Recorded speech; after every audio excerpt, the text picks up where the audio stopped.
And prior to serving in Congress, he served as the Mesquite Public Works Director, as a member of the Virgin Valley Water District, a member of the Mesquite City Council, and as a two-term member of the Nevada State Assembly. Here you are. Please welcome President Hardy.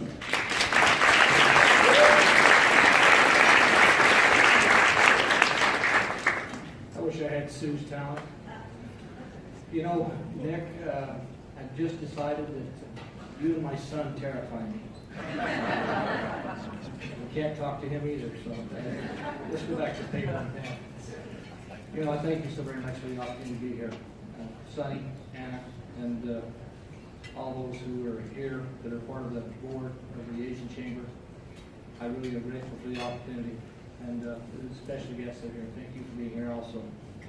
You know, it's a distinct pleasure that to be with you today, and as a member of Congress in the past, and as a senator and a private citizen, I've always enjoyed the pleasure of your company, being able to come here and enjoy a community that does so much for this valley. You know, I'm not a professional politician. You've heard me say that before, even though I have served. I've always looked at service as one of those things that that's the greatest gift that God gives us, the opportunity to look after one another. I think we do a better job as individuals than any government ever can. You know, I spent most of my life signing the front side of the check, and I always feel that public service it was a privilege and an opportunity. Besides being a father and husband and grandfather, the opportunity to serve was in Congress probably the greatest opportunity in my life to serve. And as I mentioned, I spent most of my life and career as an employer. I spent 40 years in the construction industry, which I think is one of the best industries out there, including banking. Now, cybersecurity, I don't even want to go there. So.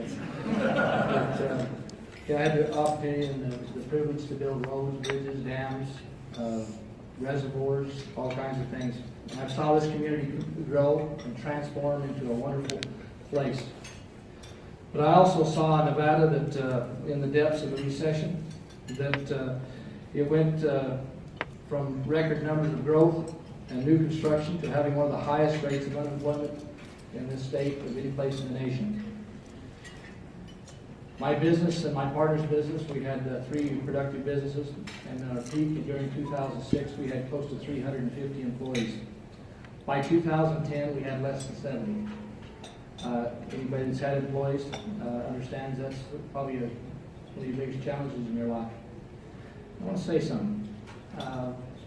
You know, people here in the chamber that are business people, isn't it a great privilege, the greatest privilege of your life, to really be able to have the opportunity to employ people, to make a difference in people's lives?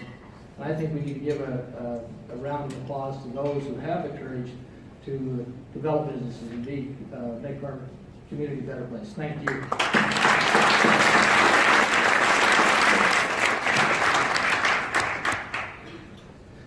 You know, I saw jobs lost and homes and families broken apart by financial mismanagement of the state and federal governments, which drove me to be first run for the Assembly and later for Congress.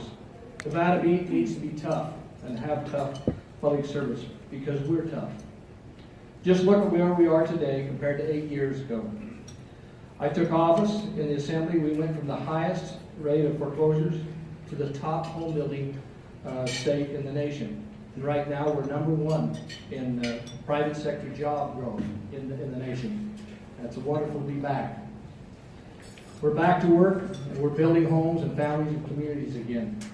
We have to finish the work that we started, and I was a proud champion to be in Congress, to be the sponsor and work hard to obtain the privilege to have the I-11 corridor as designated as the route that will bless this valley and the state of Nevada with billions of dollars over the next few years.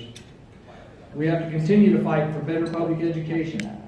We just can't go along with the party boss politics and talking points.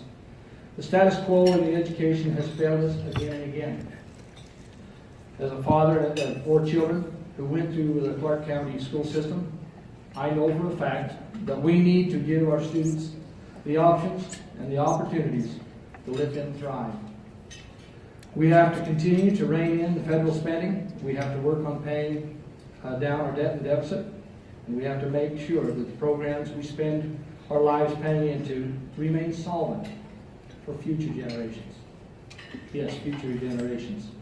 I think it's important to acknowledge that we do it in office. What we do in office, any office, can't just be here and there, but now must be done with the future of our children in mind and grandchildren in mind. For me, that's always been a priority.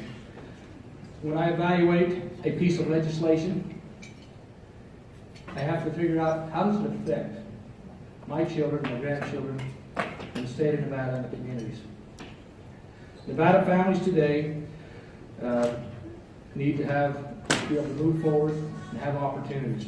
Too often the answers to those questions come not from principled calculus, but the party-approved politics and talking points, with an eyes and ears toward the next election. I have won elections and I've lost elections. Winning's a lot funner than losing. But knowing that you've done the right thing trumps all the rest. So we got it. I have always said, I'll stand where I stand, even if I stand alone. And that's what people do when they feel like they're doing the right thing, and to run and serve. That's what Nevada needs, is someone tough.